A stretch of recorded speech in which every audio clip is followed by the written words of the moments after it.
আমার সংসারের রান্নাঘরে রান্না কইরা কইরা আগুনের উত্তাপে ধীরে ধীরে পুরাইয়া ফেলা কালশিটে দাগ পড়া তোমার ওই হাতটারে আমি ভালোবাসি। বাচ্চাটা সারা রাত আমার গলা ধরে ঘুমায়। রাইতে কয়বার বিদ্যুৎ গেছে, কয়বার আইছে, টের না পাইয়াই আমরা আরামে ভোর বানাইছি গরমের রাত। চার্জার ফ্যানটা তো আমি নিজেই কিনে আনছি। চার্জার ফ্যান আর কতক্ষণ চলে?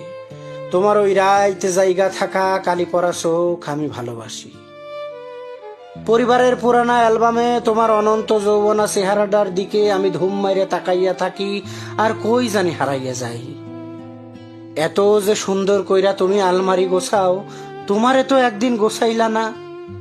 বিছানার চাদর, আলনার কাপড়, কিচেন র্যাকের থালাবাটি, বাচ্চার বই খাতা, রং পেন্সিল এত যে সাজাইয়া রাখো, তোমারে তো একদিন সাজাইলা না। ছোটবেলায় এখন প্রজাপতি ধরছিলাম আমি।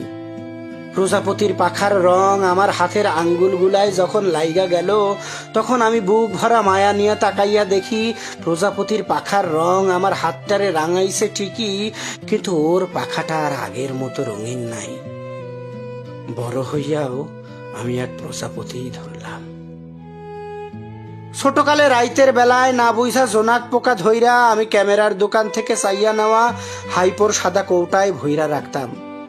জোনাক পোকাগুলা সারা রাইত আলো দিয়া দিয়া এককালে ক্ষান্ত দিত, শীত হইয়া উল্টাইয়া মরার মাধ্যমে। বড় হইয়াও আবার আমি এক জোনাক পোকাই ধইরা আনছি। এই যে প্রজাপতি, তুমি আমার সংসারে এত রং ছড়াইলা, এত রং ছড়াইলা, এই রং তোমার নিজেরই তো। সংসার আমার হাইপোর সাদা কৌটা, এই যে জোনাক, তুমি আমার সংসারে এত আলো ছড়াইলা, এত আলো ছড়াইলা, এই আলো তোমার নিজেরই তো।